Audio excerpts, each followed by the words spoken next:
The JACL Players have been presenting in this speaker series since 2015 here at Special Collections, and we are just so deeply grateful that they premiere their program at the beginning of every new year before here at Special Collections, before they take it out on the road to other libraries and museums and colleges, okay? At this time, I'm done talking, and I'd like to introduce Esther Churchwell, a longtime JACL board member. Esther's going to describe the mission and projects of JACL here in New Mexico. Thank you very much. Esther? Thank you.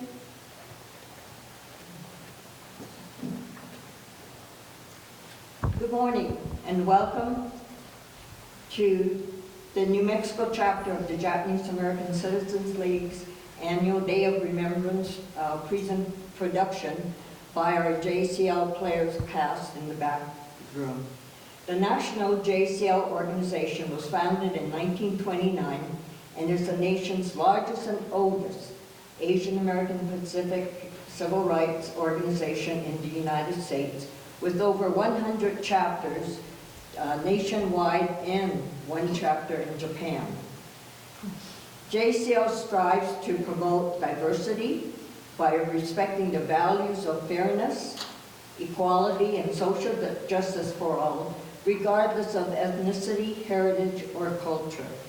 The New Mexico chapter traces its origin back to 1947, right after the war, when about 15 Japanese American families from Albuquerque, Gallup, and surrounding areas formed the Albuquerque Nisei, which is second generation, club for social and cultural activities. As additional families moved into the area, the Nisei Club became affiliated with the national JACL as a chapter in the early 1950s. However, as family, business, employment, and military commitments took precedence, the organization disbanded in 1956. Then, 20 years later, in 1976, one of the founding members of the organization, Kazue Akutagawa, encouraged a younger Sansei, the third generation, to reactivate the New Mexico JACL. The chapter has been going strong to this day with dedicated, passionate volunteers at the helm. Over the years, New Mexico JACL has been very active in community events with culture sharing activities, of which the annual Akimatsuri, or Japanese Fall Festival, of over 40 years is very well known. We have also had requests for our taiko and dance groups to perform in schools, museums, and community activities.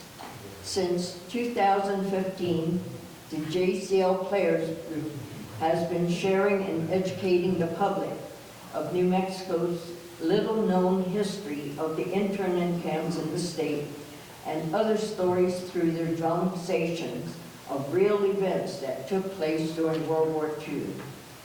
Today's production, the ever-growing, ever-changing confinement in the land of enchantment, the Japanese American prison camps of New Mexico, is based on years of research, interviews, and connection with survivors, families, and residents who were part of the World War II internment camp era. The stories are true accounts of those who experienced this terrible part of the American history, where 125,284 individuals were rounded up as a result of Executive Order 9066, signed by President Franklin Delano Roosevelt on February 19, 1942, authorizing the forced removal and incarceration of Japanese Americans to desolate camps around the United States. This date has become known as a date of remembrance and is commemorated around the nation for those who had to abandon their jobs, their homes, their education, and lives just because of their ethnicity, of having at least 1/16 Japanese blood in them. These included orphans and children who were ripped away from foster care at that time. They were labeled as enemy aliens, although they were Americans and were never convicted of any crime, but everything was taken away just for being Japanese, of Japanese ancestry. They could only take what they could carry when they were forced out of their homes. The Day of Remembrance has become a time to educate others of our past history in America and on the fragility of civil liberties in times of crisis and the importance of remaining vigilant in protecting and promoting the rights and freedom for all. Ladies and gentlemen, I present to you our JCL Players.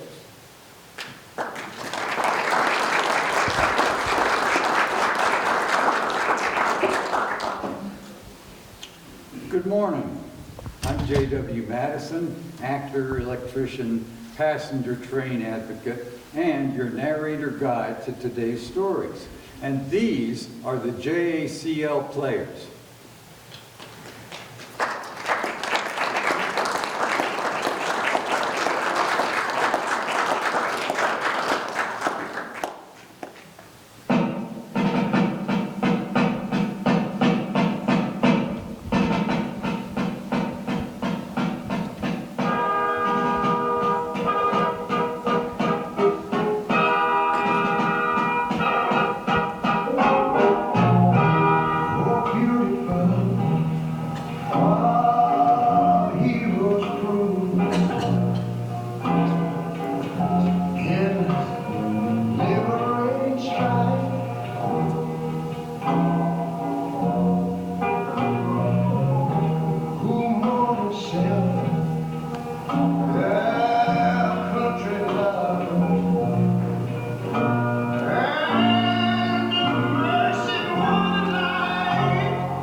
Good morning, and as I said, these are the JACL Players.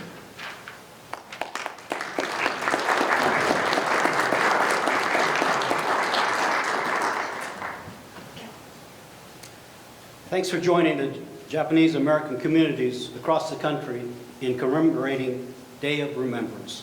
That's the day, February 19th, 1942, that President Franklin Roosevelt signed Executive Order 9066, authorizing the roundup and incarceration of over 125,000 persons of Japanese ancestry in the United States. So today, we are bringing you a multitude of stories and characters, with stories spanning more than 80 years of American history and New Mexico history. The stories of courage and compassion we bring you are intertwined with the histories of the World War II confinement camps of New Mexico. Stories that are funny, tragic, hopeful, heartbreaking, inspiring. Stories of the past that are inextricably linked to the present. The sum of these stories reflects a mixed legacy.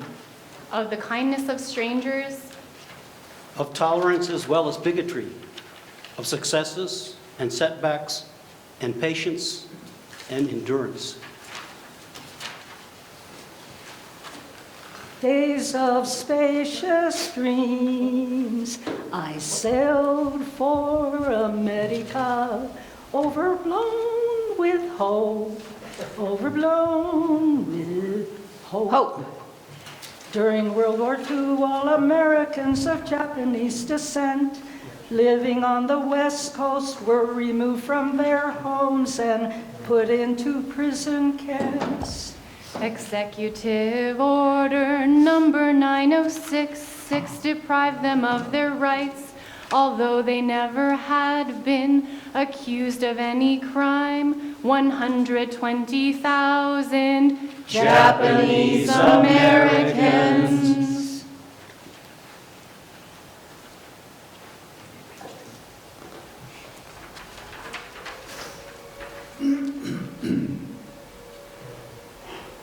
Sunday, December 7th, 1941, sketchy radio reports of an attack on a naval air base in Honolulu fade in and out on the Jack Benny Show and other broadcasts. Later that night, complete radio silence, blackouts at 11 p.m. The Japanese have attacked Pearl Harbor. What is Pearl Harbor? Within hours after the attack, the FBI ransacked Japanese homes, arresting heads of households suspected as security risks. Security risk? My father loved America. He arrived in April of 1906 at the time of the San Francisco earthquake. But when he saw the American flag, he fell in love so much. All through his life, he couldn't wait for a national holiday to come so he could put up the American flag. To this very day, every time I go to the cemetery, I take him the American flag. You know, he wanted to be a citizen, but had to wait 50 years. He came in 1906, and they wouldn't let him be a citizen until 1956.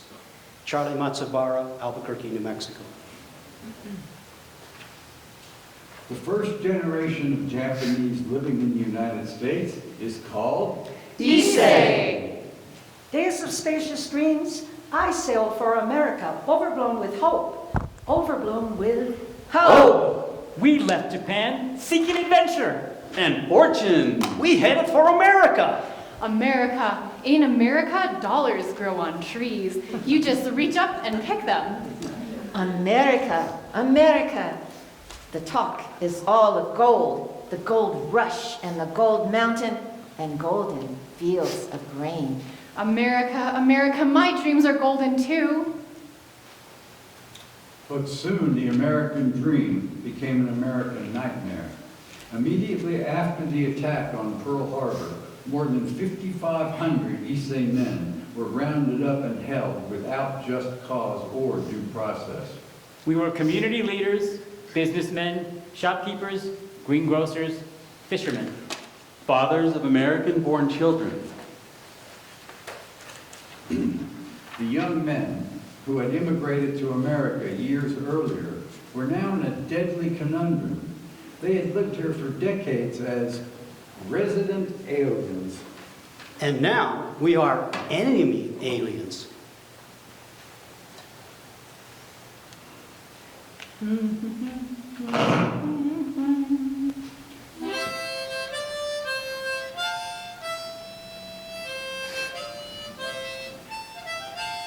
That's right.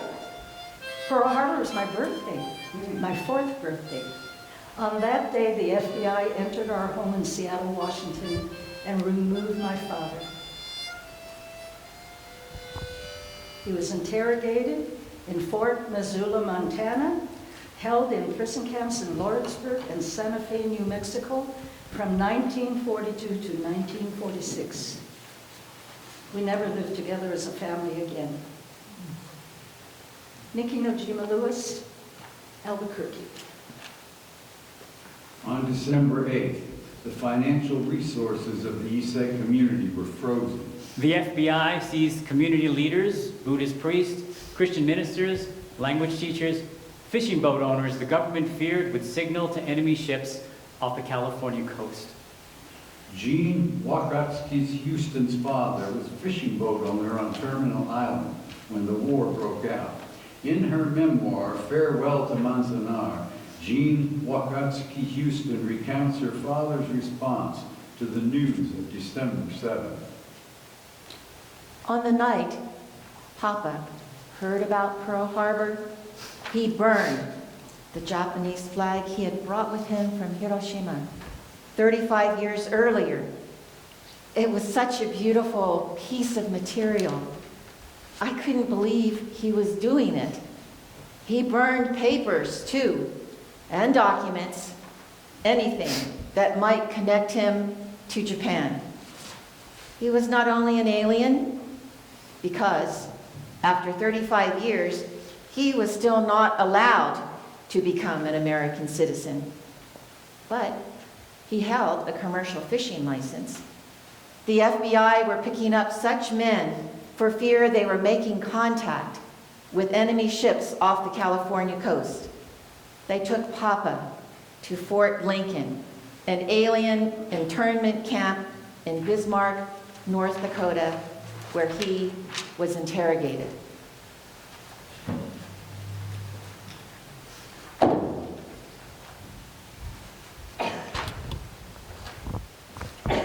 What is your name? Wakasuki Ko, Place of birth? Kake, a small town in Hiroshima on the island of Honshu. What schools did you attend? 4 years at Chuogako, it's a school for the training of military officers. Why did you leave? The marching.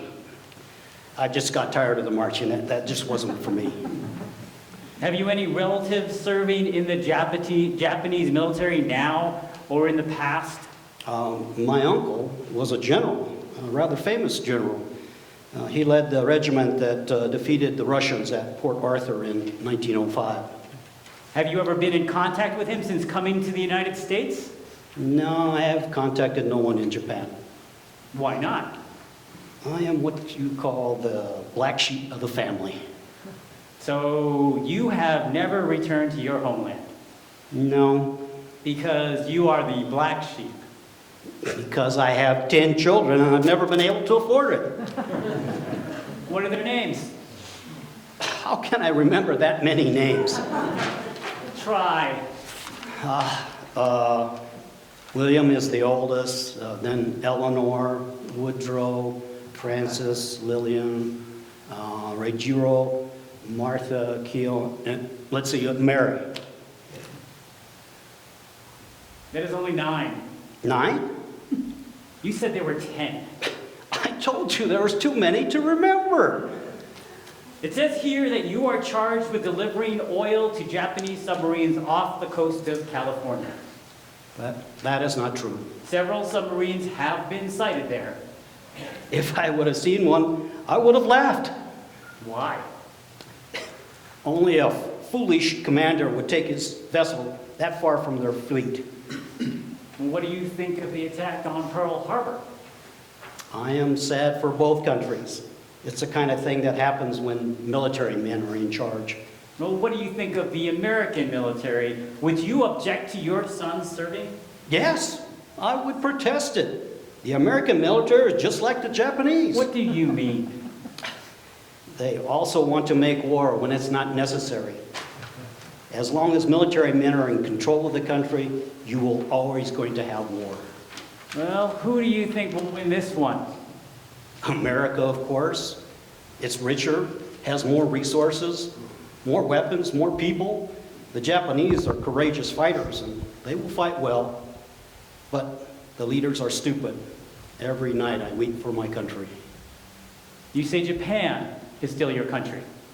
Yeah, I was born there. I have relatives living there. Yet, in many ways, yet it's still my country.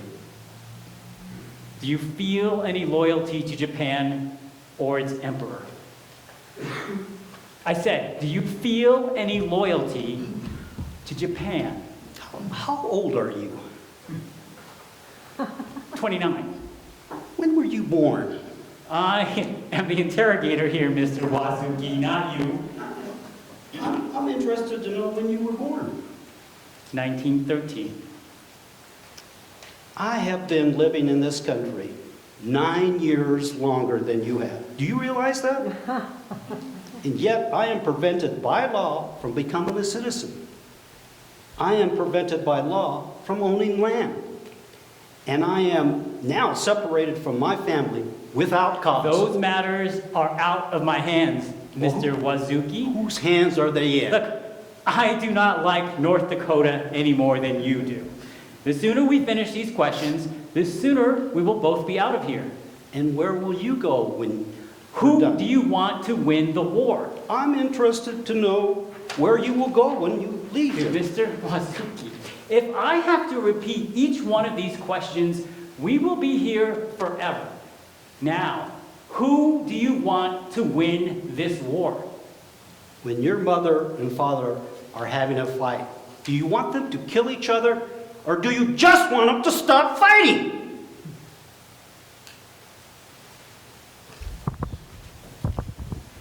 Many of our families never knew where our men were taken. Mail was forbidden, and after a couple of months it was okay to send letters. But the letter from my husband looked like Swiss cheese. They were so censored. And why? For security reasons. Issei, all around Southern California, were loaded on a train at the Los Angeles Railroad Station. Approximately 50 prisoners each in 20 cars. 2 soldiers stood at front and rear with a rifle bayonet. Why? For security reasons. The flags were drawn down so we couldn't see where we were going. Why? Security reasons. But I knew my geography, and I would peek out every once in a while to let everyone know where we were. First stop, Fresno. Then Stockton, Sacramento, Redding. All aboard for Eugene and Portland. Next stop, Washington State, Tacoma, Seattle, Spokane. At every stop, we picked up more Issei. Destination, Fort Lincoln, Bismarck, North Dakota. Charles Hamasaki, Terminal Island, California. North Dakota? We're from Southern California. It felt like we were stepping into a refrigerator plant. 5 degrees Fahrenheit, man, freezing. In the days following the attack on Pearl Harbor, there were curfews and unannounced searches at all hours for contraband weapons, radios, and cameras. Many people destroyed whatever identified them with Japan, including photographs, books, and treasured heirlooms. In my Tonka poetry, I have expressed my deepest emotions.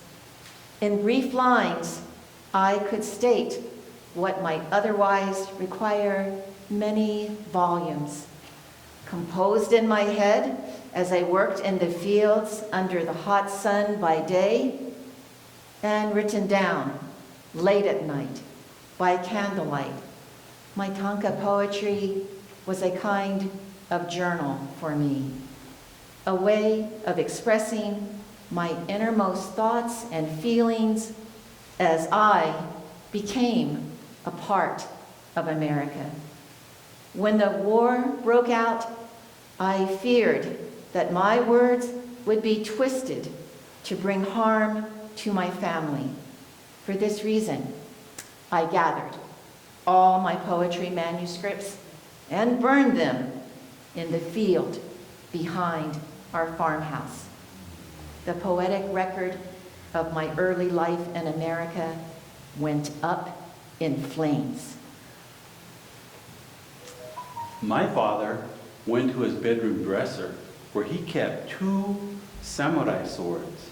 They were family treasures which had been handed down to him. Our ancestors had been samurai warriors, and I had looked forward to owning these swords someday. As a boy, I had secretly taken them out many times to admire.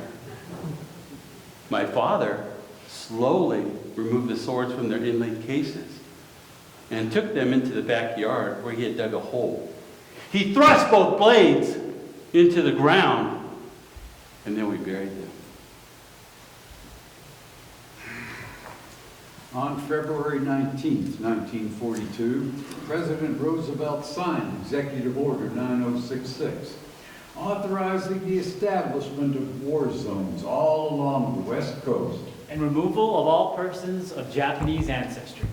From all of California, And parts of Washington, Oregon, and Arizona. Removal? Where will I go?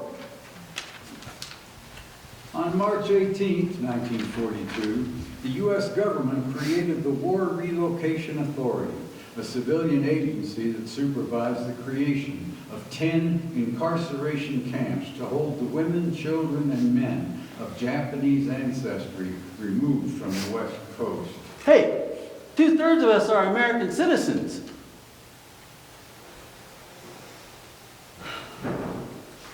We were given 48 hours to clear out.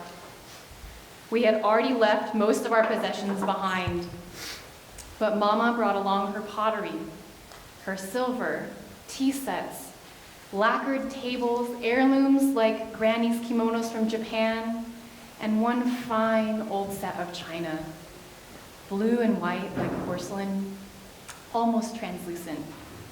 On the day we were leaving, our car was crammed with so many boxes and luggage and kids. We just had no more room. Mama had to sell her china. Secondhand dealers had been prowling the neighborhood. I'll give you $15 for that, China. But 'tis full setting for 12 and worth at least 200. 15's my top price. Mama started to quiver. She had been up packing all night, trying to calm down Granny, who just couldn't understand why we were moving and what all the rush was about. Mama's nerves were shot. She didn't say another word. She just glared at the man. Well, I can't give you more than $17.50 for that, China. Mama walked over to the red velvet case and took out a dinner plate, and she smashed it on the floor in front of the man's feet. Hey, don't do that! Those are valuable dishes. Mama took out another dinner plate and hurled it on the floor, and then another, and another, never moving, never opening her mouth, just glaring at the dealer as he retreated out the door. When he was gone, she stood there with the tears streaming down her cheeks, smashing cups and bowls and platters until the whole set lay in blue and white fragments across the wooden floor. By November 1942, the move to 10 permanent camps was complete. Manzanar, California. Tule Lake, California. Grenada, Colorado. Minidoka, Idaho. Poston, Arizona. Gila River, Arizona. Hart Mountain, Wyoming. Topaz, Utah. Roar, Arkansas. Jerome, Arkansas.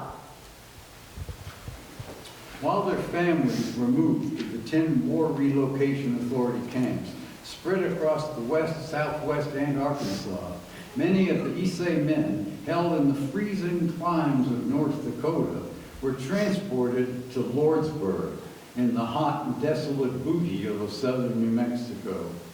Between 1942 and 1943, Lordsburg imprisoned a total of 1,500 men. Most had lived in this country a number of years, had fathered American-born children. Their average age was 55. We were Isays from many regions of the United States and the territories of Hawaii and Alaska. I'm sure our endurance in living through these harsh conditions of prison camp were because of the comfort and friendship we gave each other. At 1:45 a.m. on July 27, 1943, a train from Bismarck, North Dakota, arrived at Elmora Siding. The railroad stopped 3 miles from the town of Lordsburg. We were met by armed guards, armed American soldiers. We're handing over 147 internees, they were told, including 2 who were sick. We got off the train and stood in rows surrounded by guards. The sergeant told 2 of the men who were sick to step out of the group. He told them to wait for a car that will take them to the camp. The 2 men immediately stepped out. One looked frail, the other had a pronounced limp. The sergeant ordered the rest of us to march. The full moon was bright in the high sky. Everything on the prairie was quiet, as if it were sleeping eternally. We walked with our heads down without even drawing a breath. The guards surrounding us kept the same formation, and we all proceeded along in longitudinal rows. The moonlight cast a dim light on the railroad tracks. We marched for 15 and 16 minutes and realized that no vehicle had come from the camp to get the sick men. We kept looking back and noting the distance between the camp and our starting point. Why hadn't they arranged to meet these sick men before the train arrived? Are they still standing by the tracks waiting for a vehicle to pick them up? We finally reached the camp at 3 a.m. Then a roll call was taken by the second lieutenant. 145 of us minus the 2 sick men.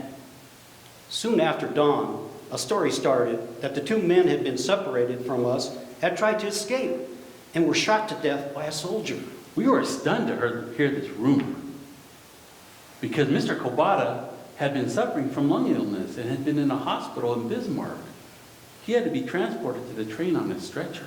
Mr. Isamura had damaged his spine when he fell from a fishing boat 10 years earlier. He had difficulty walking. With such physical handicaps, how could they have tried to escape? People began talking. I heard 2 gunshots last night. I heard 3. My dream was shattered by gunshots. We vowed to learn the truth because we're the fellow Japanese and we helped each other during the 6 months of confinement in Bismarck. 34 of us rushed to the dispensary. We learned that Mr. Isamura died instantly at the scene, but Mr. Kobata had died in the infirmary at 5 a.m. They were both 57 or 58 years old.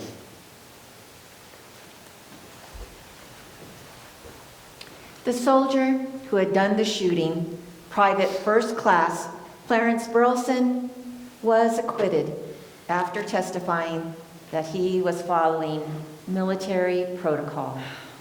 He was so popular in Lordsburg that he never had to buy a meal in the cafe or pay for a beer at the local tavern. I swore it would not devour me. I swore it would not humble me. I swore it would not break me. In 1943, Lordsburg became a POW camp for Italian and German soldiers captured in Europe. The infusion of German and Italian enemy soldiers into Lordsburg camp led to the assumption, still held today by many, that the Issei men once held there were enemy soldiers captured in Japan.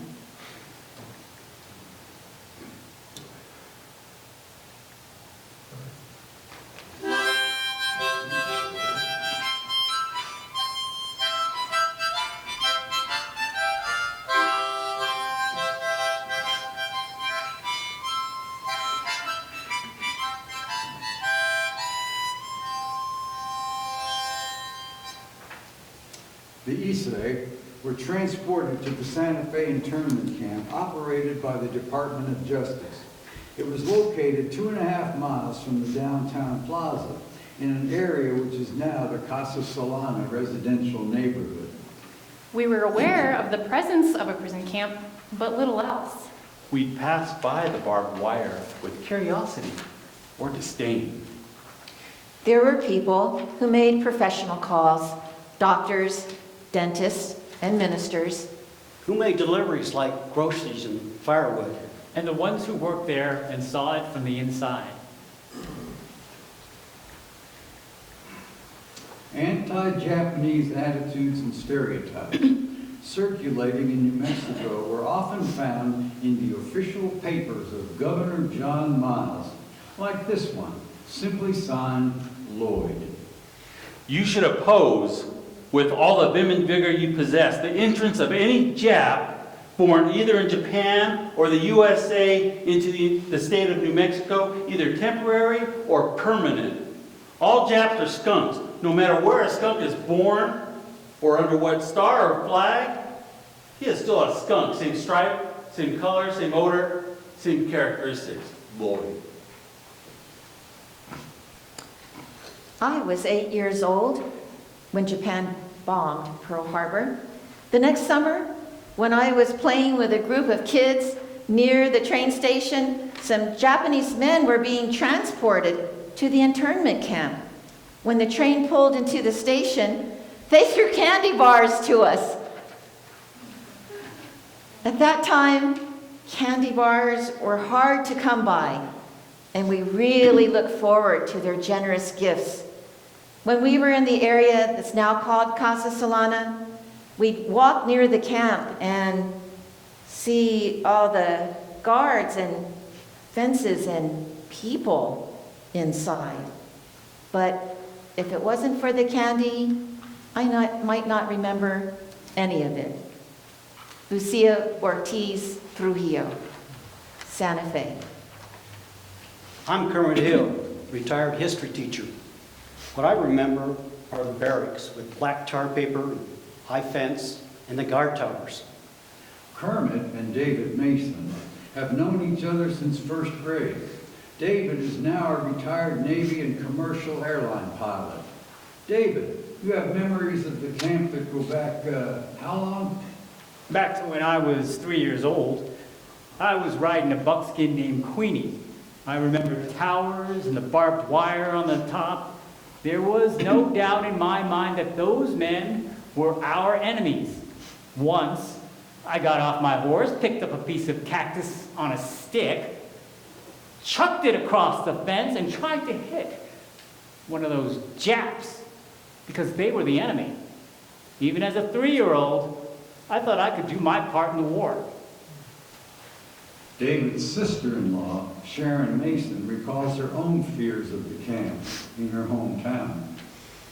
As a child, I would listen to the news on the radio and watch newsreels at the movies of the Japanese fighting in the Pacific.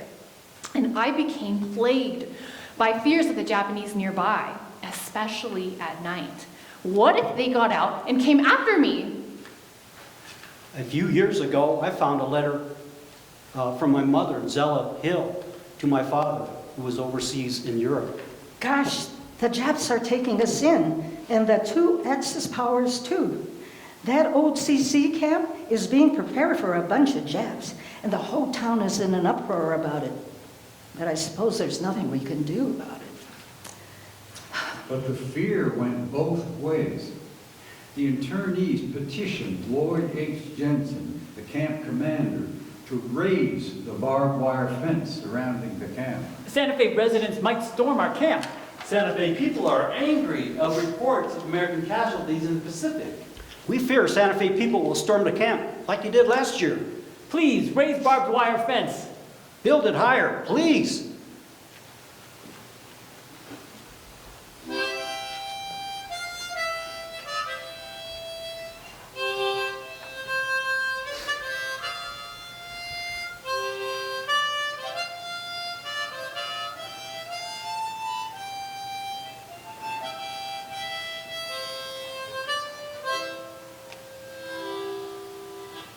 Santa Fe artist Jerry West's painting of the Santa Fe camp graces the cover of our publication, Confinement in the Land of Enchantment.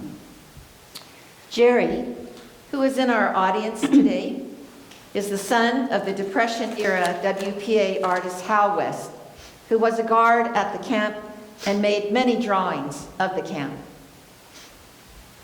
Our dad worked night shifts.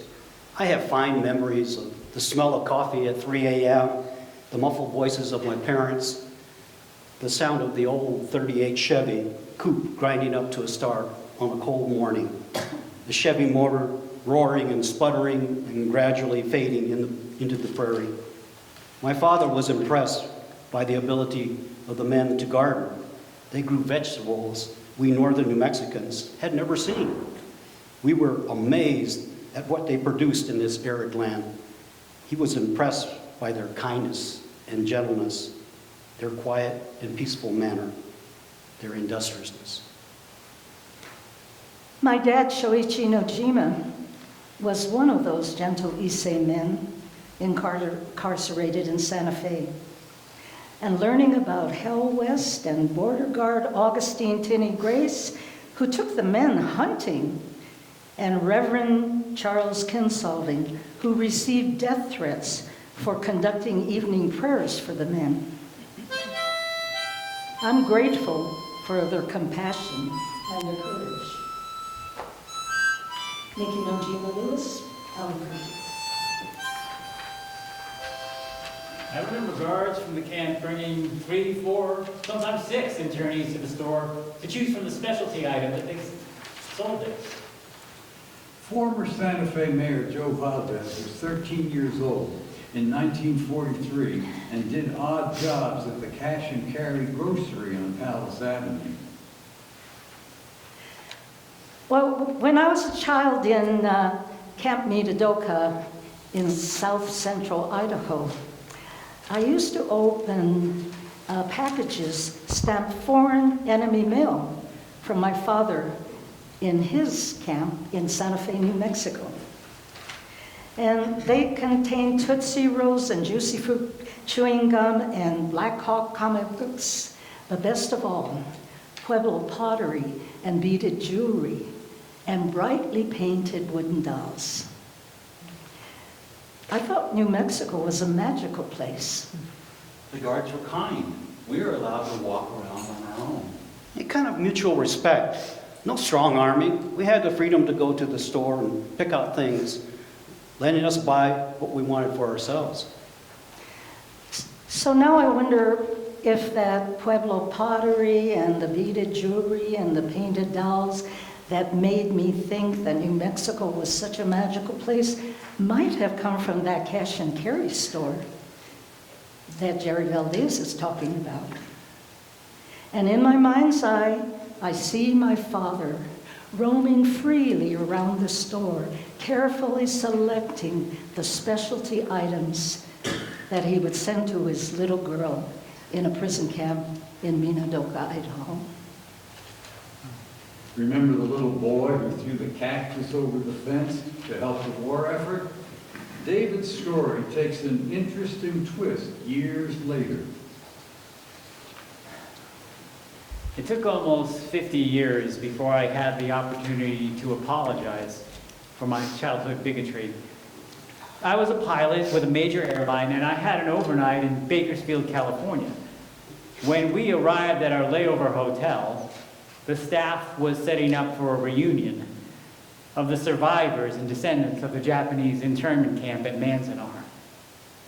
With difficulty and tears of regret, I searched out and apologized to as many of the reunion attendees as I could for my part in this shameful part and chapter in our country's history.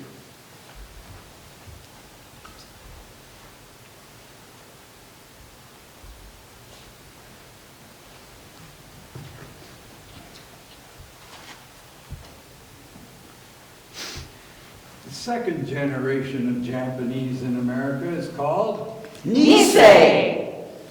Over 30,000 Nisei men served in all Japanese units of the United States military. Many volunteered straight out of the WRA camps where their families remained. All of us can't stay in the camps until the end of the war. Some of us have to go to the front. Our record on the battlefield will determine when you return and how we will be treated. I don't know if I'll make it back. That was Technical Sergeant Abraham Ohama, Company F, 442nd Regimental Combat Team. He was killed in action on October 20th, 1944. Tadami Izutsu had volunteered for the 442nd Combat Team and had completed basic training in Mississippi. On my first furlough, I visited my father in Santa Fe.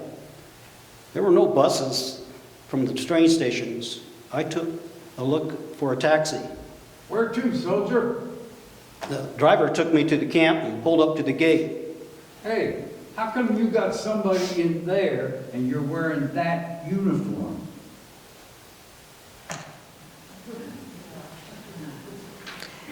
In many cases, there were 2 sons. In a few cases, 3 or 4 sons serving in the military while their fathers were incarcerated. These young men, some 18 or 19 years old, would arrive in uniform at the enemy alien camps where their fathers were held. Often, this was just before they shipped out to the front. And you know, a lot of them didn't make it back. The 442nd Regimental Combat Team and the 100th Battalion became the most highly decorated units in U.S. military history, with one of the highest casualty rates of the war.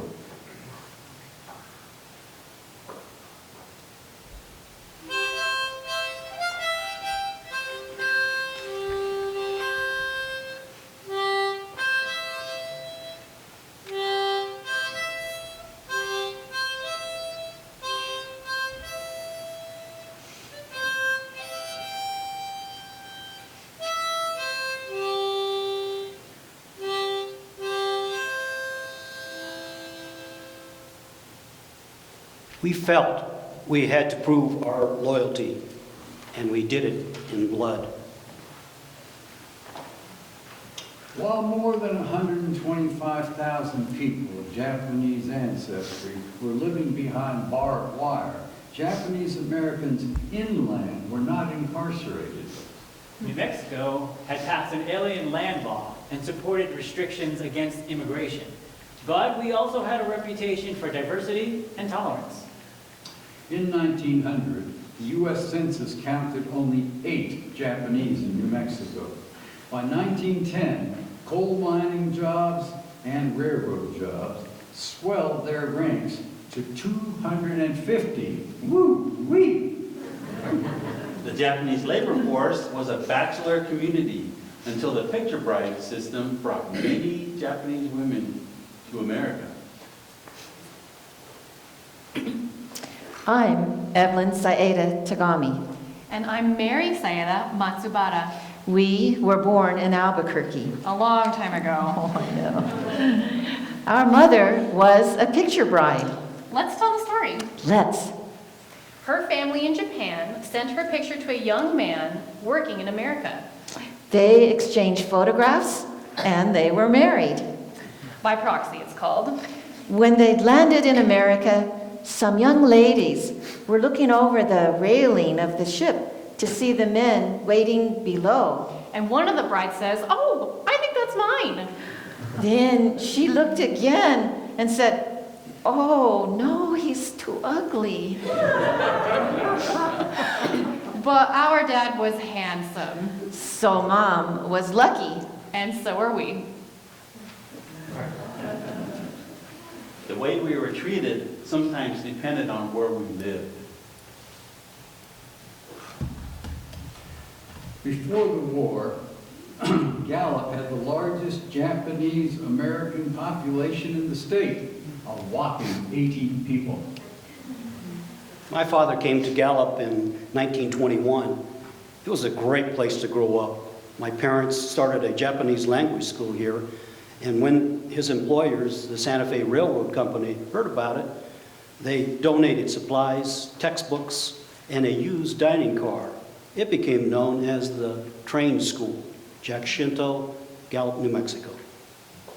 Although the wartime hysteria and hostilities that raged through the West Coast and Arizona were not as extreme in New Mexico, still our community suffered from a loss of jobs, confiscated property, and institutional restrictions. Hostility increased as news spread of the capture of New Mexican soldiers in the Philippines and the atrocities of the Bataan Death March. Japanese workers were fired, evicted, spat on. Schools refused to admit our children.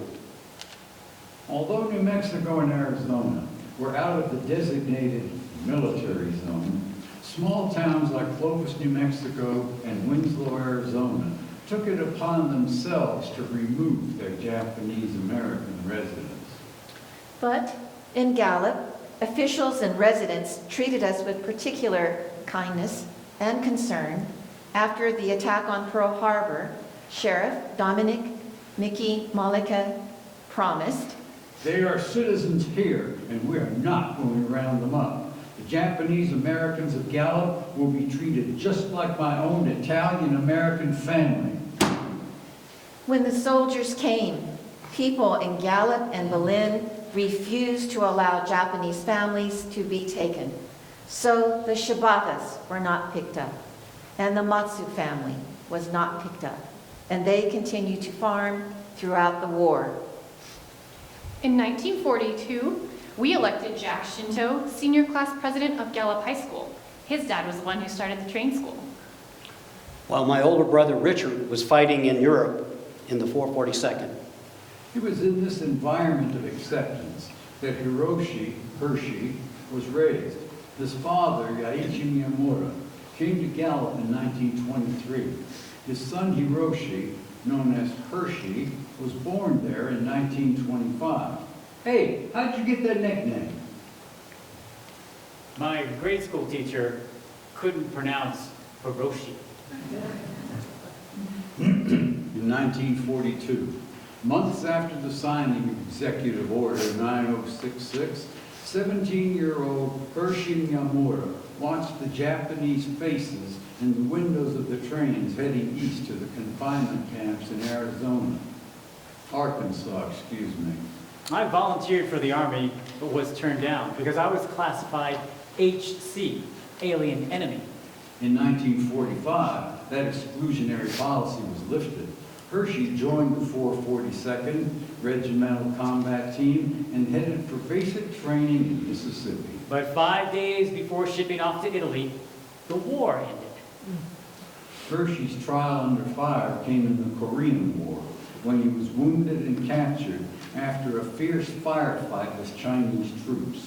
When I was released 2 years later from a POW camp in North Korea, I learned I had received the United States Medal of Honor. Mickey Mollica was mayor by then and one of the first to greet the hometown hero when he returned to Gallup.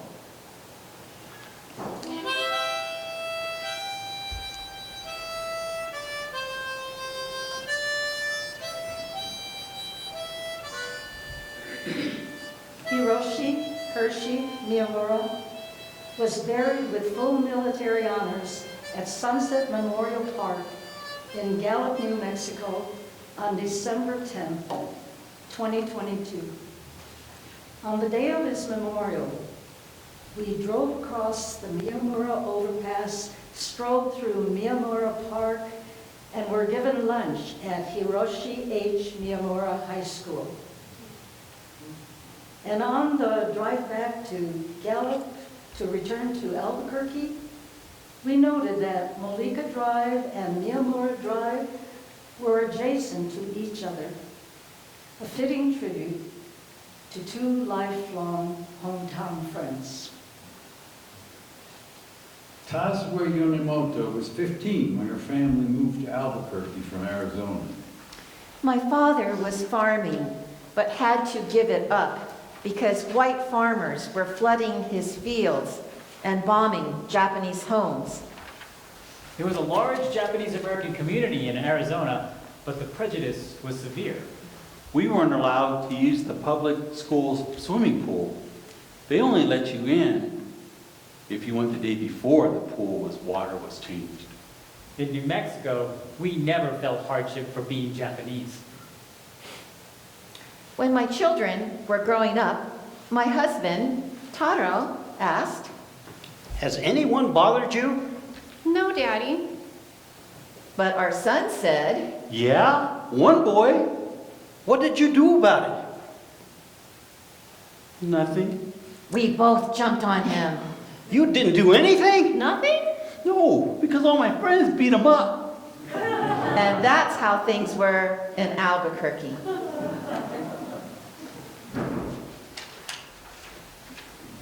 In my mother's generation, the Japanese American community was very cohesive, very vibrant, very excited about retaining their cultural history, and very close to everybody. Growing up with all the cousins down on 4th Street, I grew up thinking if you were Japanese, we were all related. Keiko Akutagawa, Albuquerque.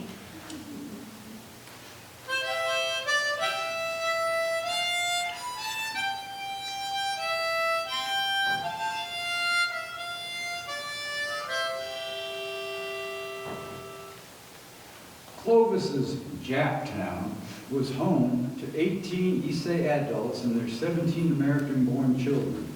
The fathers worked for the Santa Fe Railroad, largely as skilled mechanics. On Monday, December 8th, after Pearl Harbor, my dad left for work carrying his lunchbox.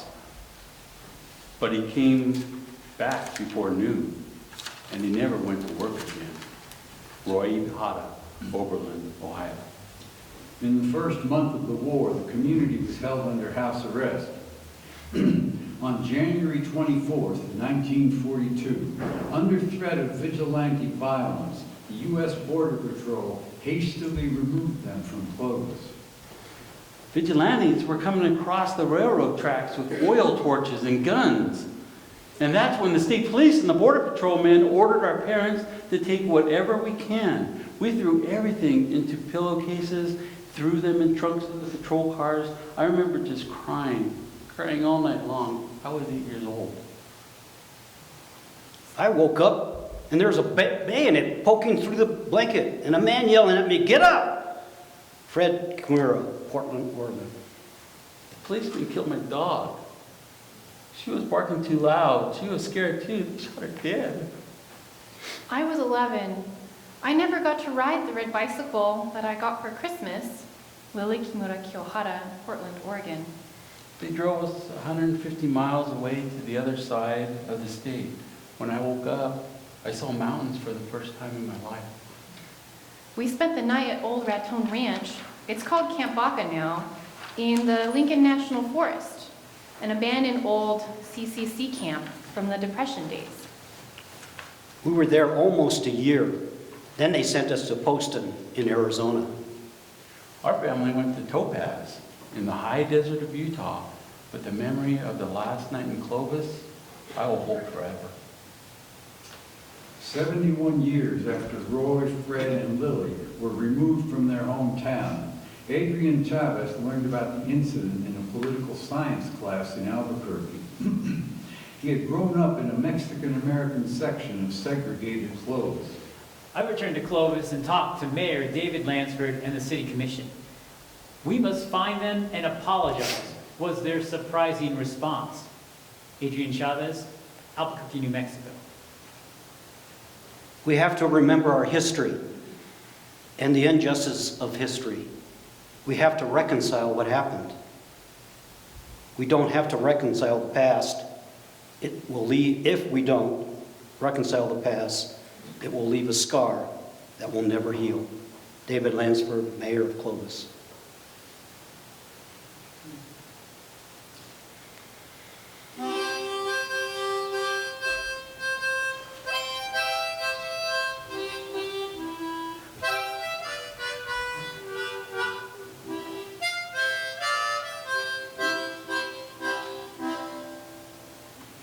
In 2014, Lily, Fred, and Roy were flown to Clovis, where they were greeted with welcome home signs and rode in the Pioneer Days parade as honorary grand marshals.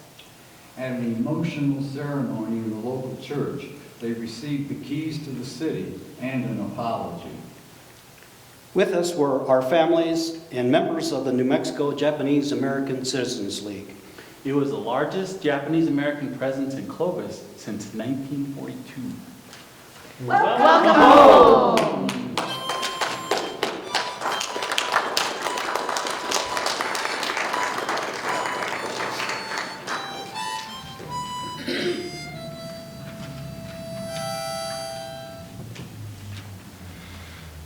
I think stories are important because they say something about what we believe. The way you find out what we have shared, and that we have shared values, is in the stories that we tell each other. Stories are the building blocks of accomplishing anything together in this world. Eric Shimamoto, Albuquerque. For a long time, we lived with shikata ganai. It can't be helped. Now I say, what do you mean it can't be helped? We will have no more of this silence. Janice Mirikatani, Poet Laureate, San Francisco. The community my mother, Tazue, knew is the one she's always harping on me to fix. Build a cultural center, bring in more young people, create activities that educate about the culture, keep everybody close so that we know each other and we love each other. Keiko Aktagawa, Lambert, Albuquerque, New Mexico. Even today, voices and stories still come from unexpected people and places, tying us together through time and place. Many who were adults during World War II are no longer with us. Many of us who were children are moving along in age. We are a part of 125,000 stories and growing. 80 years have passed. Since the attack on Pearl Harbor, the United States declaration of World War II, and the forced removal of Japanese Americans from the West Coast. The first generation Issei and many of the second generation Nisei are gone. My children, remember, your parents struggled fiercely to build a life, work, under the stigma, immigrant. Now I am 70, arriving after many trials. I buried my wife in Japan, survived the war, all sad things lived through. My children, remember. The war years had complex and profound effects on Japanese Americans, uprooting their communities and causing severe psychological and emotional damage. The camps that held us captive in our own country have been reclaimed by the desert and small plants on which they were built. Families make pilgrimages to keep the memory of the camp experience alive for their children, their grandchildren, and their great-grandchildren. A 6 and the 10 quarter granite marker sits high on a windy hill overlooking the former site of the Santa Fe internment camp. It commemorates the lives inside and outside the barbed wire of this camp. The unimaginable happened to us in 1942. A mass evacuation disguised as national security. We must safeguard our rights so that it never happens to another minority group. I swore that it would not devour me. I swore it would not humble me. I swore it would not break me. The silence is broken. The silence is broken. Issei and Nisei voices have been heard. Sansei, Yonsei, Gosei voices are loud and clear. The seeds I planted sprout and grow, even in this old body, joy overflows. Bitter ordeals I have suffered, one after another. Now without sorrow, I am filled with grace. Now that the testing of the Pioneer is over, the door to the moon is open. Ah, the human spirit, it is limitless. And yet, It did not devour me. And yet it did not humble me. And yet it did not break me.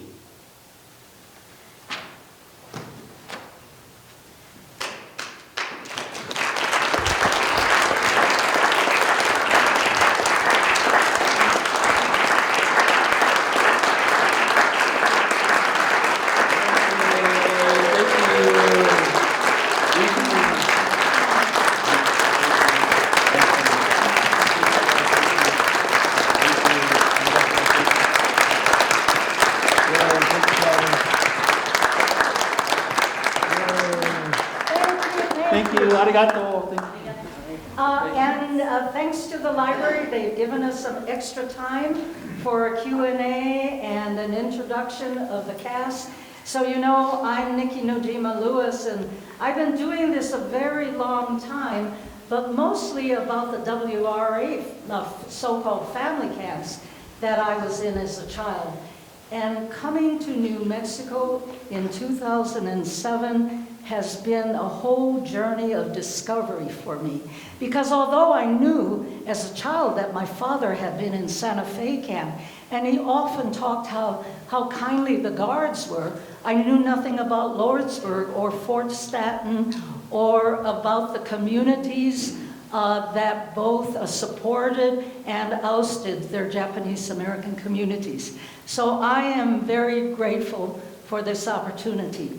And I'd like to pass along the introductions to the rest of the cast. We're listed here. Yeah, this is Calvin Kobayashi. Hi, Calvin Kobayashi. I'm currently the president of New Mexico Japanese American Citizens League and a long-term board member, going almost on 50 years now. I've been involved with this. Got involved with the Players Theater when Nikki was able to bring it to this, and thought it was just a fantastic way to tell the story that needs to be told time and time again. And I thank you all for coming and hearing our story, and I hope you pass that on to your friends and family. He's also the godfather of Akinasuri that has been running for, what, more than 40 years now? And that will occur in September, so we hope to see you again there. Greg? Oh, go ahead. Now I got ready.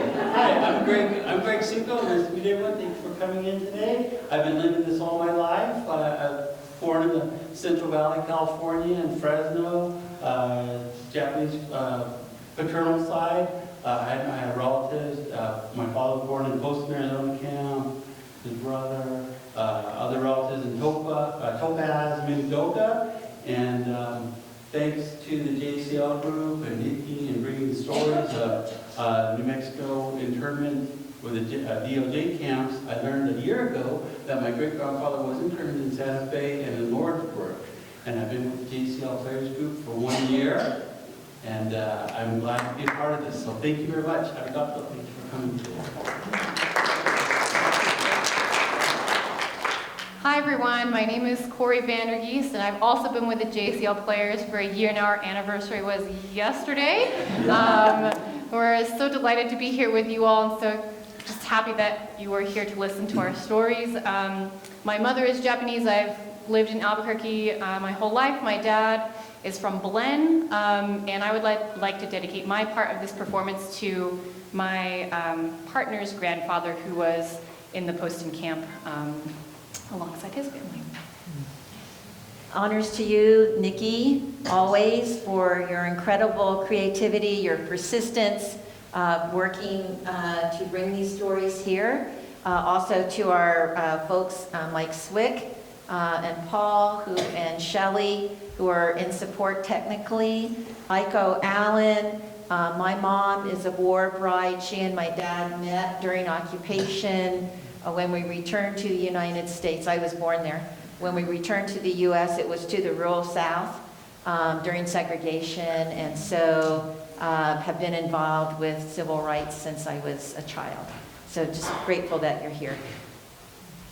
Hi, my name is Rod Ventura. I'm actually a Filipino-American. I got involved with the Japanese American Citizens the Players back when I was the president of the Asian American Association of New Mexico. Obviously, my parents had a very different experience than the Japanese Americans did during World War II. But yet I continue to be involved with this group and to work with them because I do hope that all of us remember, not just on the Day of Remembrance, but all the time. Thank you. J.W. Madison, I got to do a little bit of my own bio at the beginning of the show. I would add only that for close to 60 years, I've been a small part of some great causes and struggles. Most recently, this one.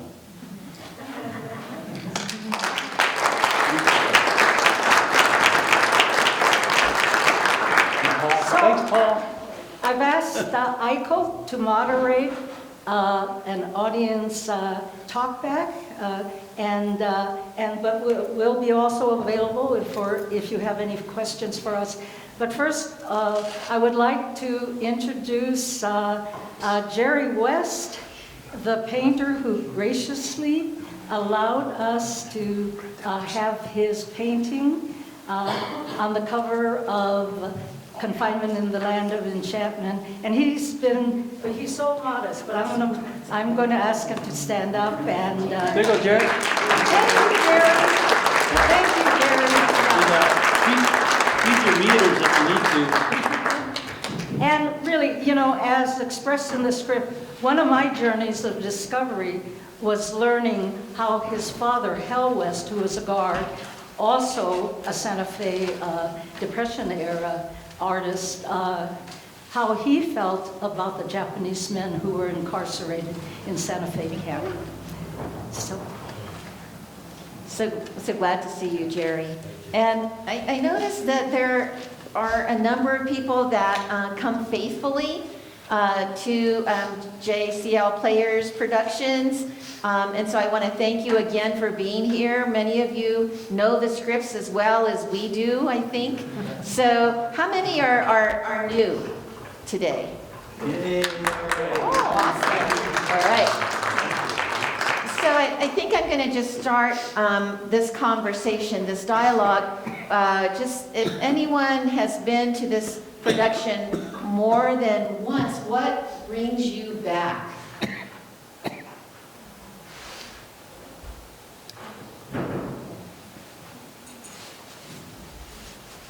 Don't be shy.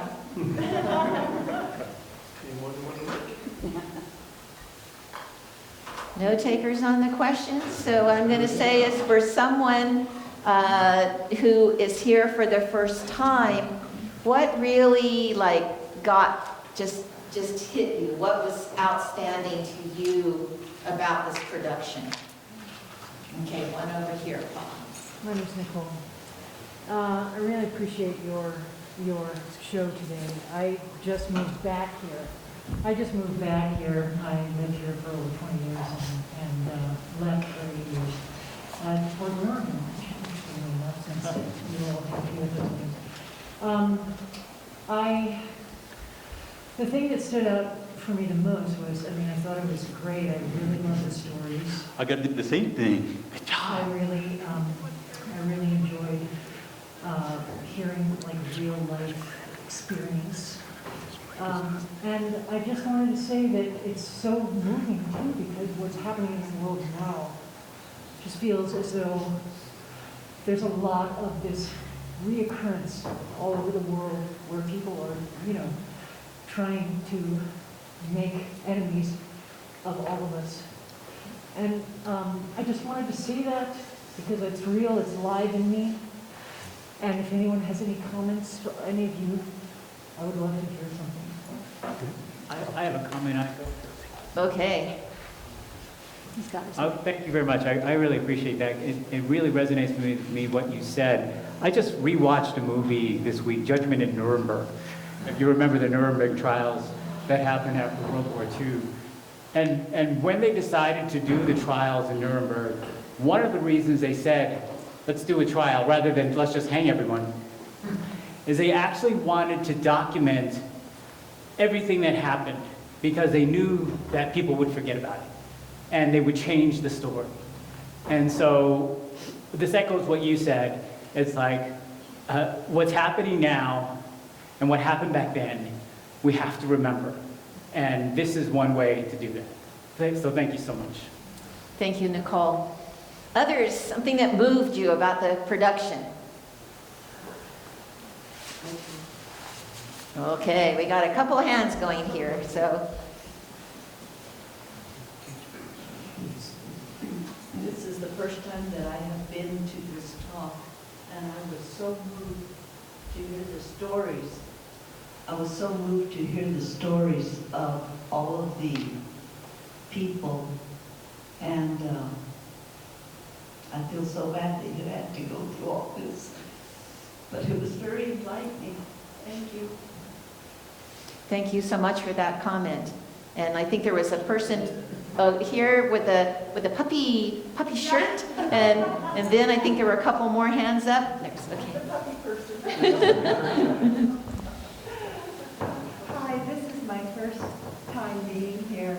I'm going to try to say this without crying, but it's important as Americans that we embrace what we believe to be the goodness of being Americans. And when I grew up, I never learned in high school or when I was in college, any American never learned anything about the treatment of Japanese Americans.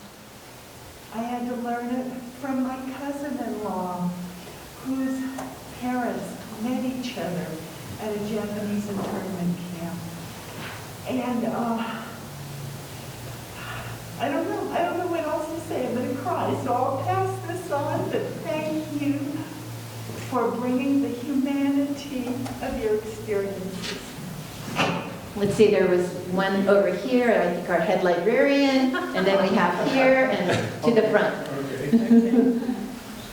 First of all, I want to thank you again for bringing your program here. I actually grew up in Santa Fe. My parents are originally from Santa Fe, and I look at the dates and I think of my mom and her birthday, and my dad, who probably lived there, very much remembers the camp that Cayo de Solana. I have friends who lived there, and I can remember hearing the background about that, and I find it just full circle that as my occupation, I'm able to welcome you all into our midst and help you host this program. So thank you very much. And then the other thing I wanted to say is that the emotion comes from our heart. And I was sitting in the back and hearing the stories and listening to you players. I was mortified because my eyes were welling up. And I thought, wow, what a soft ear. But when you stop and think about it, we are destined to repeat the atrocities that have happened in history if we don't bring them to light and learn from them. So please don't feel bad if you're welling up. I did the same thing, and I just want to thank you all for coming here. So thank you. I thank you for those words, because in creating a learning community together in a space where it feels safe to be able to really connect with emotion is also part of the work here in our sharing our common experiences. So grateful for you, and then we have you, and then you. Okay. Hello, I'm Helen, and I wanted to tell you that this is my second time here, so I like you well enough to come again. And the other point I want to make is that there is an exhibit at the New Mexico History Museum that deals with the Japanese internment camps. And I saw that between the first time I came to hear you all and now, and that brought me back because I felt like you all bring it to life. The exhibit shows you lots of the documents and clothing and all kinds of stuff, but you bring it to life. Thank you. Thank you. And this was the Smithsonian travel exhibit. If you haven't seen it, pretty compelling, small, compact, but very concentrated with information. So thank you for that. I first became aware of the internment when I was a teenager, and I found that when I read about it, I felt a sense of sadness, and I could relate to the injustice about it. Being a Mexican American, when my grandfather actually came to Chicago during the 20s, my mother, aunts, uncles were born in Chicago, U.S. citizens, but then the Depression came, and a thing called repatriation happened, and Mexican Americans were removed and deported to Mexico.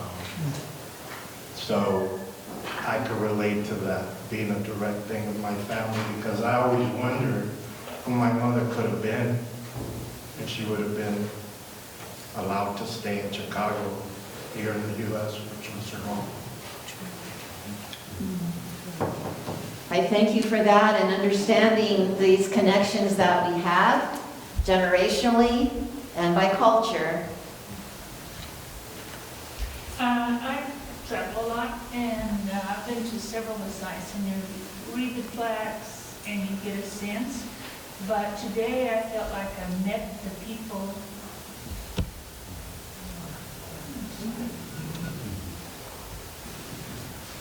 Thank you for that. And we have a person up here. I also just want to say that for many of us, this issue of displacement and appropriation and how we are wrestling with the idea of colonization, so thinking about my indigenous family also, that our stories become intertwined in so many different aspects when we look at what it means to attempt to have this relationship, this very delicate dance which engages policy in a way that's very often dehumanizing. So, comment here? Yes, I just want to say good morning, good afternoon. My name is Mari Sato, and I'm half Japanese from Sendai, Japan. My father was first generation to come here, and this was so moving to have a forum, a way to bring the ancestral voices alive so that it felt like a healing, a cleansing of unconscious memories. And so it made me hear these stories, but then think of my own story. And I know from my mother recently just beginning to tell me stories of my father, who came in the 70s to Georgia, North Carolina, and met my American mother, and some of the racial tensions that were there in the South between, the so-called American and the Jap. And so I even had experience personally in schools that did not have any of my relatives that looked like me, and I name calling, and so I tried to hide, and I tried to, blend in. And then as I've become a mother, it became so important to me to pass down to my children some of their power. Where do they come from? Because when you know where you come from, then you can begin to embrace and love all of humanity. And I've, about 10 years ago, discovered through family line that I'm also part Ainu. And there's a whole story there, too, of assimilation and the severing of the ancestors. And so part of the feeling that I'm understanding about my father's leaving Japan for the first time was the shame of being indigenous in the culture of Japan and coming here. And so it's inspiring to me, and I'm an artist, and I've always, tried to uplift my culture through the singing, but to do it in this way has inspired me. And I'm already like, this fire is rising in me. I want to tell the story of my father, and this is very inspiring, and I would love to see this done in Santa Fe, where my kids play on the land where the camp happened. Because it's not only the human spirit that has the the memory, but the land holds the memory. And if something could be done there, I would love to support it and be a part of it in some way in Santa Fe. So thank you to this grandmother, what's Nikki? Yeah. Oh, that you are willing, and you have such beautiful energy and an openness that invited us all into the stories here, and so well done. So congratulations. Thank you, Maya.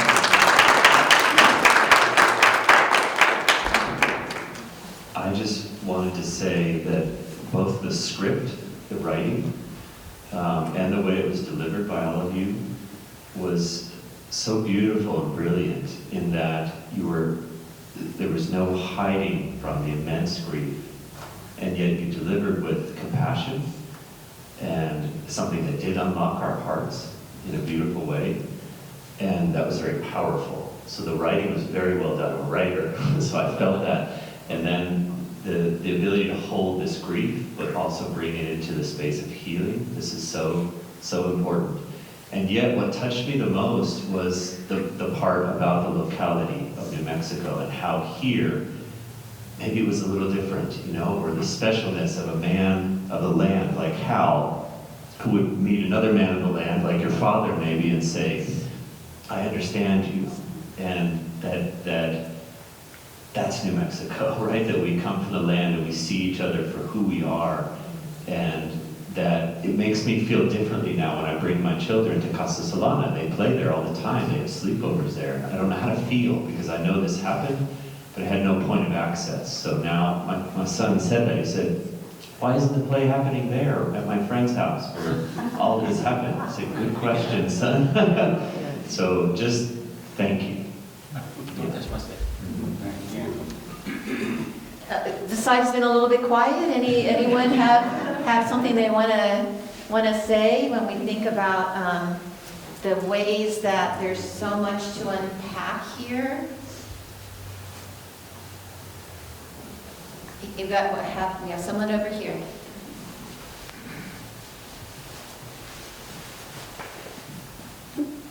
I'd like to thank you for presenting this. I think other people have mentioned that if we don't remember the past, learn from the past, we're destined to repeat the same mistakes.